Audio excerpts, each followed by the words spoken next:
Constructing your life is about much more than just building a bank account.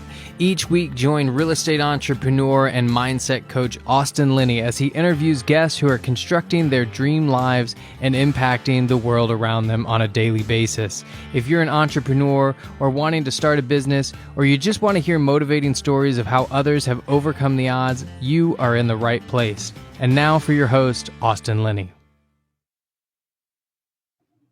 Guys, welcome back to Construct Your Life. This is Austin here. I have the pleasure of having Mr. Jonathan on the podcast. How you doing, my brother? Dude, I'm doing phenomenal. How are you doing? Doing good, man. So we officially found the guy who has more jobs than me. We did. We don't know what he does. He's got like 7 different things. But thank you, Chris Grinzik, for introducing us. The moment we got on the phone, we were like, we're meant to be friends. So really enjoyed this, dude. It's nice to get in his schedule here. He's going to tell you a little bit about all he does. Well, why don't you start where you want to, man? I'll let you kind of kick it off and tell people about who you are, and then we'll go from there. Okay. All right. Appreciate you having me on, man. I'm thinking about our first in-person in Louisville. Yeah. You got to roll that L, Louisville, Kentucky, you know. Yeah. But, yeah, man, a little bit of a different kind of background, interest, flavor, whatever you want to call it, into real estate. Growing up, didn't have really any interest in real estate business, anything like that. Parents wanted me to be an accountant or a teacher. Nothing against either of those professions. Great professions. My brother's an accountant, but wasn't really for me. I was actually, in those days, I was really just kind of like a partier, just like go with the flow. It was a little wild, and something I noticed early on is when I kind of get into something, I just go all in with it. So for me in high school, it was golf. Super long story short, I don't even know. I could give a short version. The way I got into golf was my brother actually, when I was a freshman in high school, was like, I want to help you have a good time, like at a party or whatever. Kind of got me drunk. My mom, strict Jewish mother, Long Island, the whole thing, grounded me for 3.5 months. And all I could do in that time was go to school and come home. And I had a net in my basement. All I would do every day is just chip and putt into that net. I'd only played like 3 rounds of golf. Next time I went out that spring, I was already shooting in the 80s. So then my goal was play college golf. So that was kind of like my only driver in high school. No business, no nothing. I was like pipe dream. I want to be on the PGA Tour, the whole thing. You know, realize that's, these guys are pretty good. But anyway, going through college, didn't really have anything like business or like real estate structure. But I've, again, always been like, had the attitude, what do I have to lose? Risking not doing anything is bigger risk than like, being told no. So when I was a senior in college, I just started cold calling CEOs, VPs, presidents of tech companies. I had a couple of mentors in tech, and they were like, this is how you can make money. At that time, I was kind of getting into personal development, thinking grow rich, how to win friends, looking to get into sales, all that, whatever. And found my mentor, who turned out to be the president of the company that I started with. Just cold called him, and he's like, I respect it, dude. You got balls. Cold calling somebody like this. I didn't really know at the time he was worth 450 mil, and he's the president, or he paid to have his name the business school at Notre Dame. So if anybody's listening from Notre Dame, Tom Mendoza's School of Business. So he became someone that was instrumental to me and was just kind of, all right, you got to be more serious and figure out what you want to do. Long story short, then in the real estate, started doing that as a side hustle, read Rich Dad, Poor Dad, Bigger Pockets. I reached out to like the first 150 guests on Bigger Pockets. Let me pick your brain. Let me get virtual coffee. Didn't know anything about real estate, made all the mistakes. House hacked a couple of years in a row before buying this 4-unit that I'm actually in now. That was when I was 25. Then I had to move back to New York. And from there, then I've been kind of re-energized with real estate with coronavirus. I'm sure we could talk about that a little bit. But when coronavirus hit, world became virtual. I figured, why not go live in a couple cities or areas that I wanted to prospect in? So for me, that was Indiana, Kentucky, and Ohio. Spent some time out there doing multifamily. I've kind of done a bunch of stuff. I got a couple short-term rentals. My deal now is virtual assistants. I find that to be like the most fun thing ever, putting them in the workflow, documenting it, teaching people it. So that's kind of the spiel. A lot there, but wherever you want to take it. So did you catch all that, guys? Like I said, home dude's got a lot efficient. Explain to me something. I was thinking about you the other day. Are you seriously releasing a podcast a day right now? Dude, we might go 2 a day. We might go football. No. We're not going 2 a day. Okay. One a day. So 1 a day, for how long have you done that? Pretty new. That's only like maybe 3 months old. you know? What what was the thought process behind one a day? So, like a lot of your listeners, love business books, love like time management books. So, kind of a collection of deep work, one thing, free to focus. I really got into the habit of time batching. And then a mentor of mine, Joe Fairless, I heard how he does his podcast. He records 7 episodes a day. He's the longest running daily podcast. I'm like, okay, let's try that. So it's actually not that hard. I mean, it like, sure. I mean, anything could be hard. I guess how you look at it. So I have 6 today. So yeah. So it ranges anywhere from, for me, on a certain day of the week, I'll do 7 to 9 episodes and just crank, you know. And I don't know if I'll keep it one a day forever because you know, I have different thoughts on it. But yeah, one a day, and it's not that hard when you batch it out. No, it's not. And but more importantly, is there something in the marketing or something you heard from somebody that has the psychology behind it, or you're just trying to add as much value as possible? So if anyone out there, and I get it, I've had imposter syndrome on all these things. For me, the podcast did 3 things, and I got them up here because I just thought it was so important. Was 1, what it does is thought leadership. This is a direct quote from Joe Fairless. People need to know who you are. They need to see your face, hear your voice. If you're going to input on stuff, sometimes you do an episode just you talking. So thought leadership. People recognize you as someone that kind of knows what you're talking about in the space. Second thing is networking. I don't think there is a better way on the planet to network than holding your own podcast. You have a golden ticket to reach out to anyone you want and put them into your network and have a relationship with them. So just a small example for this, we're at about 100 episodes. That's 100 people that I did not know 5 months ago that now I can call on the phone and say, hey, I'm stuck on this thing with a contractor. What would you do? Or I'm looking in this part of the country where you're at. Okay, that's the second thing. The third thing, you get smarter, man. I love to read. I love to YouTube. I love to podcast. Dude, having a conversation like this, man, I can't be checked out. I actually listen to what you say. And dude, the best part about the podcast, selfish questions, man. I get to ask every question I'm stuck on that day. Yes. And I know it'll help someone else. So like lately, I've been asking a lot of questions on wholesaling and short-term rentals because that's 2 parts of the business that I'm building up. So I get to ask, what system are you using? What CRM? Wow. How do you talk to your sellers? How do you talk to your buyers? Dude, it's selfish, but it helps other people too. And it just, these people want to come on and talk about it. So and you can ask me any question you want about short-term rental. I just closed 2 $1.4 million projects we're doing, Colorado and Montana. You don't even want to know. I got to get you on mine now. You don't even want to know. You don't even want to. Oh, and I'm working on a 12-unit shipping container hotel. Don't worry about it. So we're cool. Shit. So yeah, and that net cash flow on those 2 properties, we'll talk about it offline. But yeah. So, you know, it's interesting, right? I had my aha moment. I'm sure you've had the same one. I went. Jake and Gino's crew was in Austin, and Lee Ford asked me to come out. I never met the guy before. He's like, sure. I was like, fuck, I'll come out. I got nothing going on. I walked into the meetup.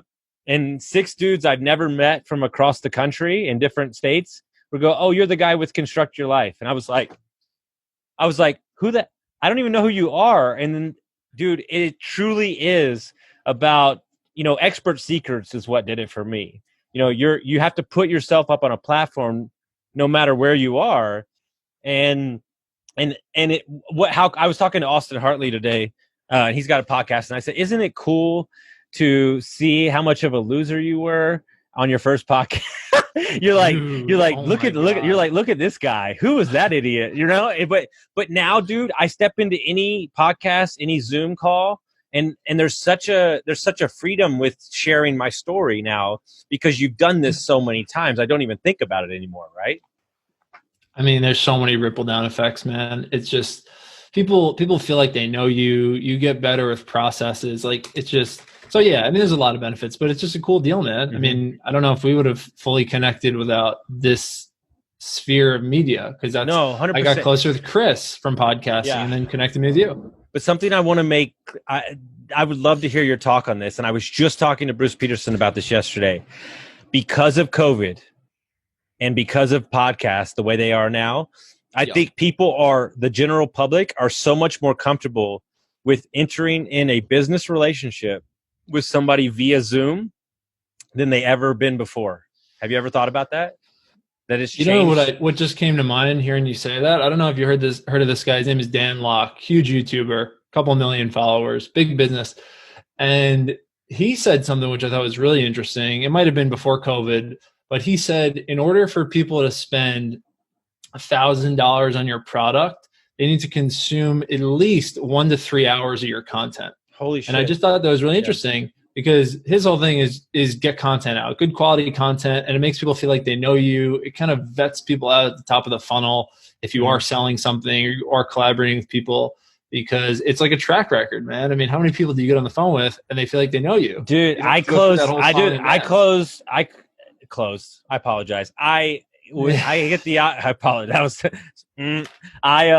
had the opportunity to coach. I've hired, or I got a bunch of coaching clients the last 2 days. Yep. You know why? Because they've heard me for 3 months and they know my story and they feel like they really know me. So when you step on a phone call with them, they're it's almost like a referral, right? But nobody's given the referral. And so they know that I'm going to help them because I'm very open and authentic. And I think that shows in who you are. And I think that they get to know you, right? You're labeling the story.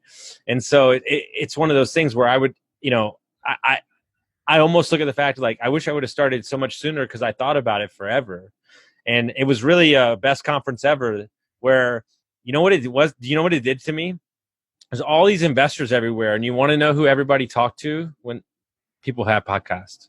And that's when it was the aha moment for me. Like, oh, it's a platform. And then more importantly, it gives your friends or your contacts a platform to share their story.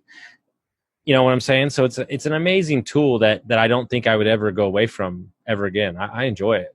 But all right. So I'm going to give you a little secret to what we're doing. God damn, I can't give away my secrets on things, but my rants, right? My 7-minute rants, we're transcribing them, and that's going to be my book. Let's go. Love it. So it's going to be my book. Like, and it's going to be 30 life lessons from Construct Your Life.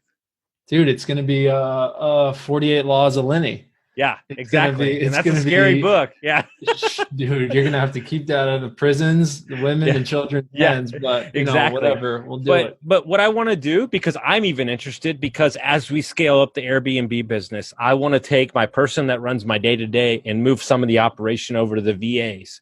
So let's talk about, from somebody that doesn't know what the word VA means, just give me a basic breakdown of what this human's doing for you.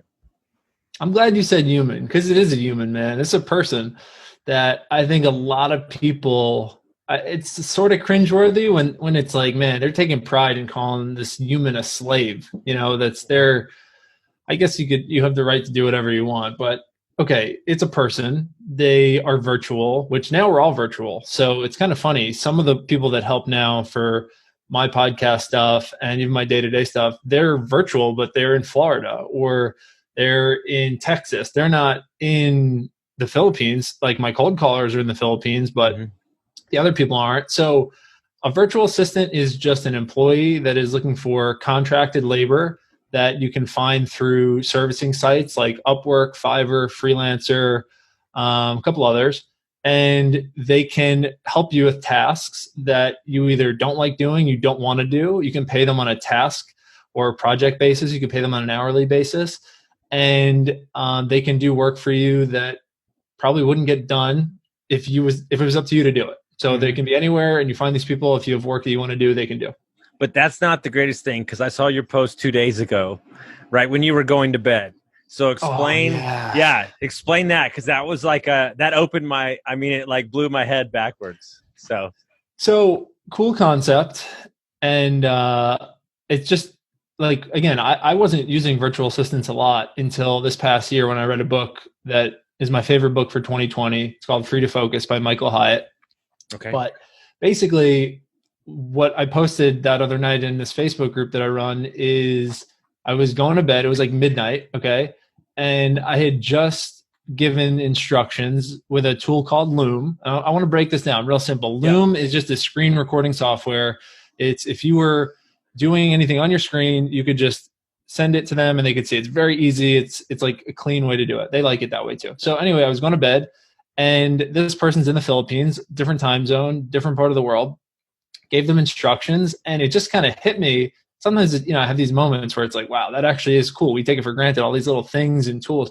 This person was about to do 8 hours of work while I was literally shutting my phone and computer and everything to go to bed.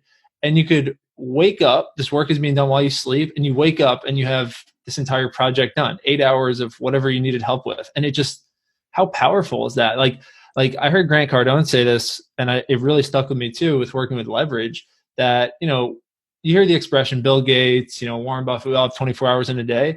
If you use leverage, you have infinity time. You don't have 24 hours. You have every human being that can help you hours in the day. So that was what it was. They were helping me with a data scrape project and putting together this deck, and it woke up and it was done. And I wouldn't have probably done it on my own anyway, because I hate doing that stuff. No, me too. And I'm never going to touch that stuff. But something that's very interesting, what I've had my team do moving forward, and this will never change. This is not an option if you work for me.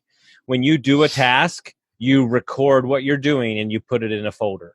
So when we bring on a new team member or a VA that we're hiring, we don't have to spend 1 second ourselves human time training them. They can have all the stuff. So no matter if they're in the Philippines or here, it's a no-brainer. And because the service that is really the currency in this world moving forward is data and video training. Like that's really the currency that exists. Fact. Couldn't agree with that. And I don't know how I'm this smart, because I don't think of this stuff, but I'm like, well, I'm not going to watch that video. And what's great is my assistant, I hope he's not listening, he sends me stuff all the time. I've never looked at any of it. I'm just like, he's good. I know what he does. He loves spreadsheets and scheduling. So like, and he's like, do you look at, yeah, I look at the stuff. No, because he hasn't given me a reason to not. Like I double check stuff all the time, but I haven't like, but it's there if I need it, right? If we bring on somebody new. And I think that's what's important. And organization is key. Totally, man. And guys, there's a lot more here. If you guys are wondering how to get started with VAs, I could go deeper, but if you have any questions about areas you're getting tripped up, just shoot me an email. My email is jonfarber@outlook.com. I'm happy to dig into this with anyone. I struggled with it for a long time. That goes for anything we talk about today, guys. Hit me up. And what we're going to do is in a couple of weeks, we'll do a Facebook Live and we'll just talk about VAs. Dude, done. I'm doing one in my group. Literally the title is every tool I use for working virtual assistants. Because I used to get stuck. I'm like, how do I give them my financial information? How do I give them my passwords? Should I be worried about this? These would be my limiting beliefs, my excuses to not change my life. But now I'm like, I'm happier. I don't do crap that I hate, and it gets done. So outcome versus risk. And now let me paint the picture for you, because I'll tell you exactly. You'll feel this, bro. You'll feel this. When I realized that the number one most powerful tool in people is self-awareness. It is the tool that will set you free. You've been listening to Gary V. No, I don't. No? Okay, that's what he preaches. No, but what I'm trying to say to you is the moment that I stopped lying to myself, that I gave a shit about emails and spreadsheets, and I turned that over, I felt like an eagle with no shirt on flying through the sun. Dude, you know what we call it? I got this image in my head. You know what I just made that up. You know what we call it? You know what we call it? If you know the military, right? The halo jumpers, the people that are so high that they have to wear oxygen masks because they fly in. Okay. And they're going so fast they can't be caught up in radar. Okay. So I'm a halo networker. So they send me in a room full of 1,000 people. You know how many my assistant and my business partner, you know how much they want to network? Zero. So I read the book Rocket Fuel and it blew my mind. And I was like, oh, if I just focus on my task, then I can operate in the highest form of myself. And they can, because here's what my assistant said. He goes, I don't really like to network with people. I said, well, you don't have to. I'm the number one. I got it. And he goes, oh my God, I don't have to spend 2 years trying to learn how to be nice to people. And I'm like, no, you can just work. And he's like, oh my God, I feel great. Let's go to work. And when you give him that gift, right? That was that aha moment for him, right? It's harder because it's like, it's one of those things that I used to actually be, you read the compound effect and you're just like, no, just like work harder, outgrid it. Now this approach I think is a little smarter. I still love the compound effect because it's just momentum and building on little steps. But this is more just what's your core competency? what do you like doing? What are you good at doing? What are those things that also make you money? How can you serve others?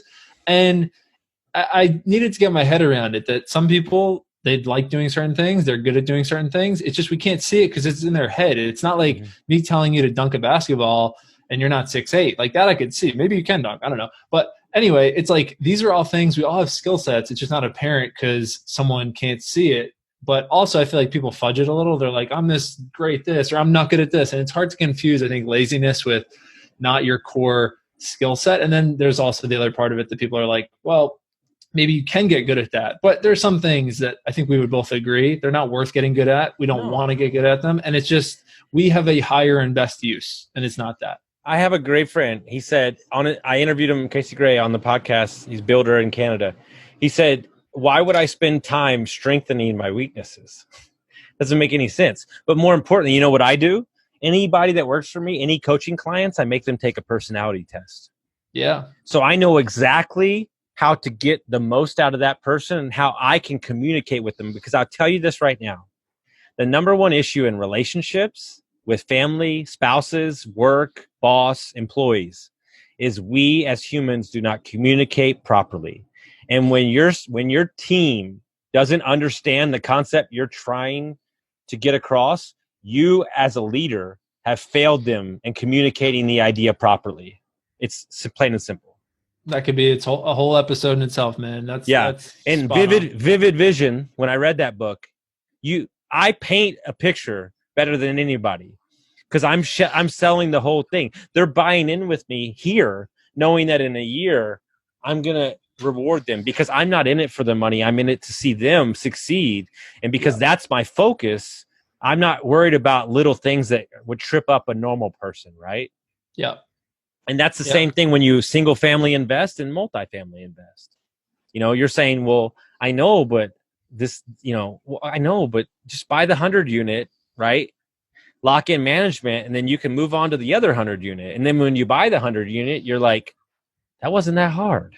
Like, you know, I think that's the evolution of investing and thinking bigger, right? Totally. Yeah, man. Absolutely. So I want to talk about this interesting thing, your Facebook group. I saw another post from you about how all of a sudden this Facebook group has taken off when it was just flatlined for many months. And so why don't you talk about that? And you also had a great post about how not to add value to a Facebook group that I thought was great. I don't need to tell you. Talk on that. Yeah. Yeah, man. It kind of goes back to the first thing, like starting the podcast. And I give all the credit to Joe Fairless, and I don't know where he got it from, if he came up with it. I think he honestly devised a lot of this stuff with his coach, Trevor McGregor, who's also awesome. Who's by the way, is one of the smartest humans when he talks, I'm like, geez. Yeah, he's a beast. Yeah. He's a beast. So I think they brainstormed on it. But basically what, for a couple reasons, I think being at the middle of community is good if you have a message, if you like doing that. For me, it was also good for a couple reasons, just for some control of the group and the messaging for some other projects that I work on and that I don't necessarily need to convolute. So yeah, man. I mean, first, I just think it's a great way to organize people, like get different people together, almost like in the world of COVID, have it like what used to be old school RIA meetups, real estate investing group meetups, where meet bi-weekly or monthly, whatever, have a speaker. But yeah, man, this is one that just on a regular basis, trying to put out content, stuff that's helped me or stuff that I've had from other guests or stuff that we're doing now, just like webinars. And you know what I think about with it, man, is I have no sell in it. There's no, my favorite in all this, he's not real estate related, is Gary Vee. He's my favorite influence. He gives all his stuff out for free. And the people that are going to use it. And then 99% of people never do anything with it anyway. But at least it's not salesy and pitchy. So I want to just be value add. Another great expression that I think about with all this is dig the well before you're thirsty. Okay. The worst place to be is in sales is desperation. If you need that sale, if you need that job, if you need that thing from someone, dude, you tell me you want to, like, how good it feels when you reach out to someone they haven't talked to in 2 years and say, can you pick me up from the airport?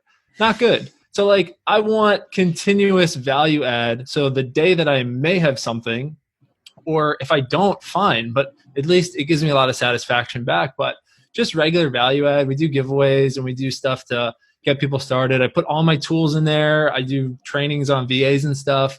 Maybe it'll lead to a smaller group mastermind, but yeah, it's just been like 8 months, got like over 1,300 members, and just an awesome community. So, I mean, no pitch. If you don't want to be in another Facebook group, I don't blame you. I don't even accept half the ones I'm invited to. So zero pressure. If you want to connect with other real estate investors that are millennials or just doing cool stuff, check it out, leave, stay, whatever. I'm not pushy. That's why I think I'm good at sales. But anyway, that's just the scoop. I love it. And it's great to connect with people. And the first 1,000 members, I sent a selfie video introduction to, because I wanted to feel community, man. I wanted to try to scale something unscalable, to feel like these people knew me, they could come to me, and I'd be there to help them. And still, one day of the week, I do 14 networking calls with people from that group. Every Friday or Saturday, I'll just do 8 and 8 or 14, whatever it is, and or 7 and 7, and just knock it out, man, and like be a service to people. I feel like another person I love, highly recommend any of your listeners check out, Craig Curlop. We had a great chat. Probably, I don't know if you had him on. If not, you should. He's awesome. I'll tee it up. But he's like, dude, it's about like helping people in a way. If you're not trying to help people with what you've learned, you're selfish. And I was like, whoa, well, like that's crazy. I never thought of it that way. Yeah. But like, it is. It is. It's so crazy to me, because the only time I get screwed in my mindset these days, well, we don't talk about those other days, but but the only time I get screwed up now is when I'm worried about what I'm going to get out of it or what I deserve. When I'm leading with service, which is 99% of the time for me, the compound effect that it has on the universe is insane. I mean, just insane. But here, I got a deep question for you, because this is what I keep running into. And then, how do you get somebody to take joy and feel like they crushed a day when a lot of the tasks that you're doing in the long game is not quantifiable? Meaning the call with the broker that's not going to lead to a deal for 8 months, the reaching out and helping those people. You might not get anything from it, or you might not have a deal that's in place for a year. A lot of my coaching clients, they're like, well, yeah, I had a great day, but there was nothing on my to-do list like that you can point at and go, it wasn't like I mowed the grass, like it's not quantifiable. Like, you get what I'm saying? Yeah. So maybe I'll take a stab at it. Sure. I'll go short, and you tell me if I'm on base or not. Motivation's such a tricky thing, man. Like, one of my favorites is Jim Rohn. The guy, he's dead, but his content's just incredible. Great book, great YouTube stuff. And he talks about motivation as being one of like the mysteries of the world. You hear something from a speaker and you're fired up and you're about to go take the action. Other people hear it and say, I already knew that. I thought he was going to teach me something new. So things affect us different ways, man. I mean, I was just listening to some Tony Robbins stuff, man. And it's hard to get excited about any activity without thinking of either the outcome or the why or the purpose, man.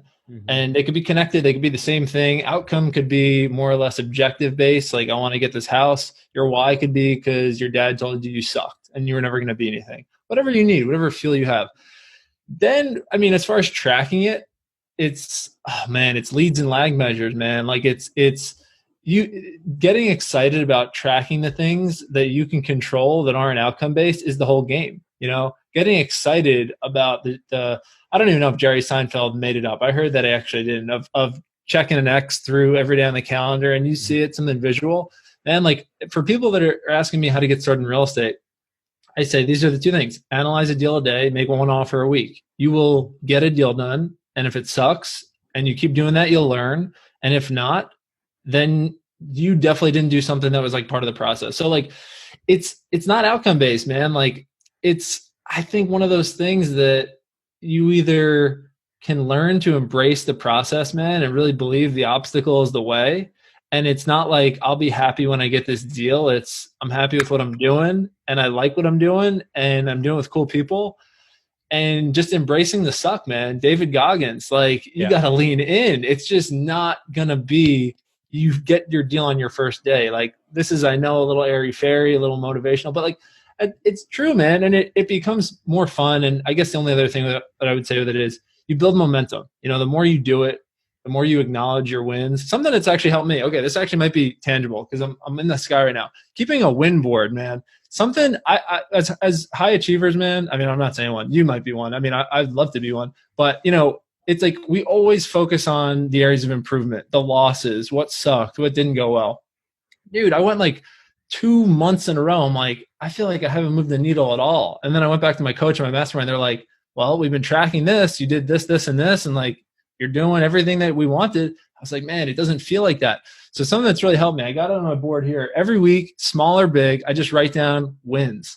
If it was my big rock for the day, a little to do, whatever, anything. So at the end of the week, and I have a horrible memory too, so I don't remember any of the good stuff anyway. I always focus on the bad. But anyway, at the end of the week, I'm like, did I even do anything this week? And I can look at this and be like, all right, you kind of killed it. Or like you did some stuff, you know? And that is what keeps me going and focused and thinking about it. And then I also got a motivation board that I'm like, I got probably 40% of people that pissed me off and I need motivation. They told me I sucked. I was never going to do anything. You know, why are you doing this? You're crazy. Emails that pissed me off, people telling me what to do. And then I got the good stuff on one side of it. That's like, all right, financial freedom, retiring your family, playing golf every day, doing deals with awesome people, the stuff that pulls me. I got pull and push. So I recommend everybody out there right now, put together a motivation board. It's cheesy. It's going to take time. Very few people are going to do it. But the days that you're like, man, this sucks, or like, I don't want to do it today, maybe you need some hate in your head thinking about the person that said you sucked. Or maybe you got to think about the fun thing, whatever it is, if that's on you. But visual, man, we're visual people. I'd say put it together, look at it, and let it drive you. And then if not, then you don't want it. So, you know, just invest with Austin and he'll make you some money on your money. And, you know, you can just, you know, go back to watching Netflix. Did you just slayed that? But I got to hit it. I watched a video yesterday. Rich Roll said, What do you tell people that their life's being ripped apart? Their shit sucks. Everything's falling apart. You know what he said? Say congratulations. Because you're just about to level up. And I was like, but here's what I do. Because I call this part of myself Little Bitch Austin. And Little Bitch Austin gets in there every now and then and he fucks my shit clean up. And I send this text to my business partner. I say, I need the text. That's all I send. And all he sends back is, nobody cares. Fucking work harder, you bitch. And that's all I need. And it's that, it just, boom. Because we are people of triggers. Things trigger us. People trigger us. So life hack yourself. You're doing that. You don't remember shit. I put the wins up on there. I look out. Oh my God. Look at me. I conquered. We put these goals in front of us, right? These massive goals. If we don't celebrate the weekly wins, you're going to feel this trough of just despair and you're not going to get anywhere. And so what I want to do is transition to what is about to be my favorite topic, because this is the last conversation that me and you had. So holy shit, Jonathan is coaching people now. And I know you have a lot of imposter syndrome wrapped around that. But something clicked for you and you're like, look, it's just me. I've done some real estate deals. How many units do you have currently? 8 units. And so there's a lot coming in there saying, I'm not good enough. I can't do that. But you're loving it, right? And you're finding joy in it and people are getting value from it. So why don't you talk about that and talk about how you kind of reposition your perspective on, like being, because that's the same conversation I have with everybody. A new agent or somebody that hasn't done a deal. I have nothing to give to anybody. I have no value. Well, BS. There's value in the journey at every step, Dude, you do one deal, you should write a blog about it. And you could help people that, well, let me take it back, man. Just even the furthest step back, whatever makes you happy. You know, if you are happy as a clam right now and you watch Netflix every day and, you know, you just chill and you're good, amazing. Like you've already won for you. For the other people that are thinking, all right, I want to level up or I want to become something or do bigger, you know, then maybe this advice is more for you. But the whole game is self-awareness, as you said, to figure out what makes you happy. So I never really thought about it, but I definitely get some level of satisfaction at helping others, seeing other people do well. And for a while, just like free, like if I can help and shed advice from a call or whatever, it gives me a sense of fulfillment and purpose. That money is great to have, but money doesn't fill that exact gap. Money's great because you can do stuff, but like I used to want to be the zillionaire and, you know, whatever, but now I'm like, why? You know, like I want rounded out parts of my life. I don't want to be happy and like actually think about now that I am financially free. I'm like, what actually makes me happy? Like, how do you fill these gaps? So as far as like, yeah, that like coaching and helping people, man, like first off, it just came from giving as much value as I felt I possibly could. So if you're doing deals right now, and let's say you want to add coaching or masterminding as a stream of income, like it's that well concept, man. I would say just put out tons of value on a regular basis. And for me, I said this wrong the other day, but I look at it like the frog in boiling water, man. You throw the frog in boiling water, jumps right back out. You put him in, you boil it. He'll simmer, you know, like 20 minutes later when he didn't even feel he was getting torched. That's how it is for content creation, all this stuff for me, man. Like step, like day at a time to feel like I'm growing and developing. And then, you know, you look back 20 steps and you're like, how'd I get out here? But it's just the little steps day after day. So for me, it was value. And then getting into coaching, I felt like I was doing a good enough job with value add that people came to me.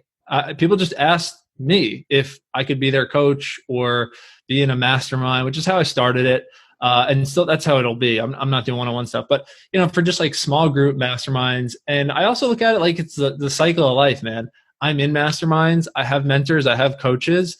I want to mentor other people. Okay. So like I got help. I want to give help. And that's how I think you can put my head down on the pillow at night and feel good about it, that I'm getting help. I'm giving help. It's a cycle. You know, a lot of those people, when I reach out to the first 150 on Bigger Pockets, they got back to me. You know, I think back to one of my first conversations was with Brian Burke. The guy had he had like 5,000 units. I was 21 years old. I'm asking him all sorts of dumb questions, and he couldn't have been more patient. Couldn't have been nicer. Couldn't have told me step by step what he would do if he was 21 again. I was like, oh, man, okay. So it's just, I think imposter syndrome, we all fight it, but baby steps. You help one person, you realize how good it feels, and then you put out a little bit of content and you help another person. And dude, if you know it and you could help one person, man, it feels good to help people. Like if you could save someone money or get someone in the game, maybe change their life, and they tell you or send you that text or email like, dude, I got my first deal under contract and I have you to thank for it. And again, like they could have done it without me. They definitely could have. I'm not like playing God here, but if I had played any part in it, it's awesome. And it gives that extra sense of gratification. So yeah, man, it's organic, but it's definitely a cool thing. And you're ahead of me on it. So, you know, I'll be picking your brain on it, but it's all good. I heard a quote. It said at every point in your life, you need to have a mentor and be mentoring somebody. Like that's the key to life, right? But I'm going to tell you, I'm going to share a story. Two stories with you real quick. This guy called me today. I do Airbnb coaching for you know, people that are getting in, or I can walk them through a property. I can design it for them, the whole thing. He messages me and he says, I said, this is how much it's going to cost, blah, blah, blah. He goes, look, dude, I'm so new to the game. I don't know shit. Like my questions are so dumb. I don't want to waste my money on that time. And I said, I got 10 minutes. How about we just jump on a call and I'll give you free, answer your questions right away. He goes, why? I go, because I just want to. So we jumped on, we get to talking. I give him a book, a website to use. And he goes, all right, I'm going to go read the book and I'll come back to you and pay for the thing when I have more questions that matter. And I might never get anything from that. It has nothing to do with that. But I thought it was so poignant to do that. But I shared that story to share this story. And this is when it hit me. Everybody knows I was an alcoholic. It's not a fucking story. I've told it a million times on the podcast. But when I was sober for like a year, I used to have a tendency to poke. Like, I don't understand why you're not listening to my advice. This is how I fix my life. You know, ugh. Yeah. And I don't give unsolicited advice anymore. It doesn't exist in my world. But I had 2 people in the same week text me and say, I have not talked to you about this, but I just wanted you to know that because you're sober and I saw that you could do it, I'm sober. And I sat back in my chair and I go, hold on, hold up. So me living my best version of myself was leading by example. And somebody felt the strength of doing that could change. And that's when I shifted my whole mindset. Is I'm going to be the best version of myself. That's the only way I'm getting my client to do that too, regardless of mom, sister, brother, kids. If you're the best version of yourself, leading by example, then it permeates in every part of your life. Fact. And that's all you can do. And it was the moment that changed my life. I remember where I was. I was in Nashville at a Jake and Gino event. And my podcast producer texts me that, and he goes, verbatim, said, if your crazy ass can quit alcohol, I know I can. And I was like, damn straight. And I was like, but dude, that's what it's. And then here's what the deal. And I got a text message yesterday. She sent me a thing. She goes, I've never DM'd somebody ever in my life. I'm learning Instagram. I heard you on STR Secrets podcast, and then I listened to yours. Holy crap, your shit's fire. You keep burning bright. And I was like, I'm good. Like, I'm good for the day. Like, you don't know, right? But my philosophy is if we can help one person from this call, or one piece of content that you put out in your private Facebook group allow somebody to retire 5 years earlier, that's what it's all about. But we in America, we've somehow made it about Lambos and ridiculous shit. Dude, well, on that note, the question I think about with this all the time, I'm going to do a bigger post around it, but as I got close to it, and then, well, on the first level, achieved financial freedom, I was just obsessed with the question of what would you do if money didn't matter? Like, that's the question. Like, yes. Like, and I know the easy answer is like, I'd play in the NBA or, you know, whatever, PGA Tour, but like, okay, like if you could do that, awesome. Like, let's shoot it straight to some extent here. Like, if you've never played golf before, I don't know if you're playing in the PGA Tour, you know, in a couple of years, maybe, who knows? But what would you do? I think we all need some level of fulfillment, like in our work, in our helping of others, whatever it is. If it's making money, if it's business, awesome. But like, what would you do if money didn't matter? Like, how would you wake up every day? How would you fill a 16-hour day? You know, what would you do? And it's different for everyone, but I'd say just like there's maybe something. And now we're getting kind of, you know, in the good. You know, this is my podcast. I do whatever I want. So yeah, dude, love it. But it's just like, I would say, you know, people that experience helping others realize there's a big satisfaction in that, you know, and you feel like you're making a little impact on this point. I know, but to get even farther in the clouds, I'll tell you why. And you're going to love this. You of all people. You know why? Because you've told the universe that you live your world in abundance. And when you live your world in abundance and not scarcity, the options cornucopia is available to all things. Yeah. That's why. Love that.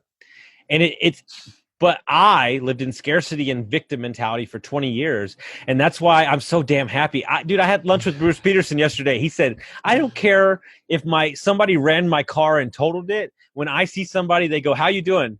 I go, I'm doing fantastic, man. And he goes, it just takes people back because they're like, this guy is so damn happy. And it's like, but I am, because, dude, I almost love the climb more than I do the top of the mountain. I've always been that way. And I'm a builder, totally. You know, I'm a builder, and I truly look, my why is 2 things. I would love to make 10 millionaires, and I want to lift up everybody that enters my world. That's my 2 whys. So if my focus is I want to make 10 millionaires, then the onus and pressure is off me. It's nurturing people around me to show them the highest version of themselves and then elevate them into a platform to make that happen. But I'm going to share something with you, and you can steal it. Anytime I hire somebody or they're coming to work for me, they go, thank you so much for the opportunity. I don't want to let you down. And I simply send this text back. There's no chance that you could let me down because I didn't give you this opportunity. You created it. So all you can do every day is continue to build on that opportunity to allow yourself to still be, have the worth for this opportunity. Yeah. I don't have expectations. Spot on. It's good. And it's because we're removing, because the only time that we screw ourselves up is when we have expectations. I'm the king. I am the king. Well, what if this happens? What if that happens? And I build up this story and then I get annihilated with a Mike Tyson right hook. Dude, there could be a whole other, couldn't agree with that more, man. Expectations are, man, what a trade-off. But 100%. Because the universe gives you what it wants the way that it wants. And it's never gift wrapped the way that you think it's going to gift. It's going to rock you right in the, there should be a separate video of rock bottoms of how many I've had. You would think that I would wake up eventually. But for the first time in my life, meaning the purpose that I wake up every day is not me. So then it's an infinite sum game. Get what I'm saying? John's like freaking out over here. He's like, who? No, Jonathan, you're like, what if this guy's Alpha La La Land? Yeah. Dude, I get it. Yeah. Because you can't touch me because it's not about me. So if it's not about me, then it's an infinite sum game. I have all the energy in the world because I'm not worried. So we're just, like you said, it's the infinite push and pull. And I'm still competitive as shit, but it's got to make sense for my lifestyle. And I think that's what, to wrap all the conversation up, you have found things in your life, right, that work for your mind, but you've also leveraged out your time a lot. And so that's how you can do all these things and still look like you can put on a shirt and not be a wild man, right? Yeah, man. I mean, but another concept I think about a lot is, I don't think you have to worry about burnout if you're really doing something you like. Mm-hmm. Like you could get burned out in 5 minutes if you hate what you're doing. I mean, we don't need to get graphic on the podcast, but something you love doing, something that it could be anything. You could do it all the time. You could do it all day, but it's something that it's like the last thing you want to do, man. The burnout is the quickest. No, if you ask me to file my taxes, it would take 2.5 years all day long.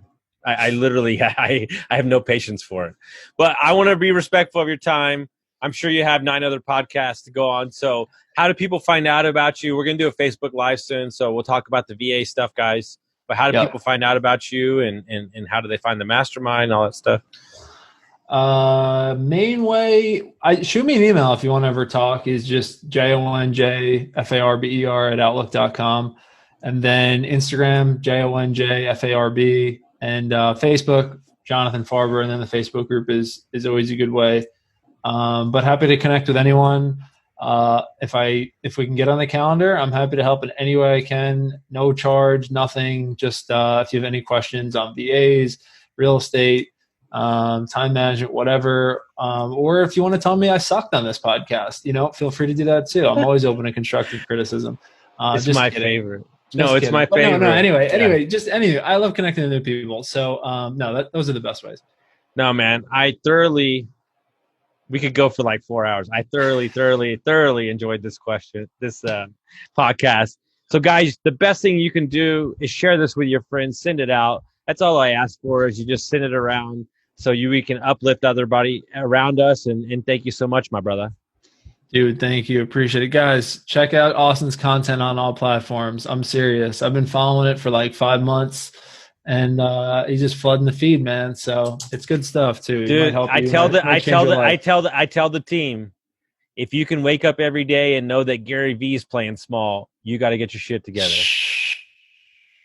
Not even going to touch that one. All right, that's a loaded bomb. I saved that one for the end because I know how much you love him. So, yeah. All right, guys. Thank you.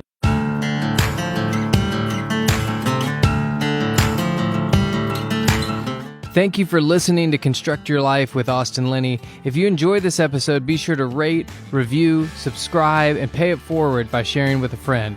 Most importantly, take this opportunity to start constructing your life by taking immediate action on what you learned.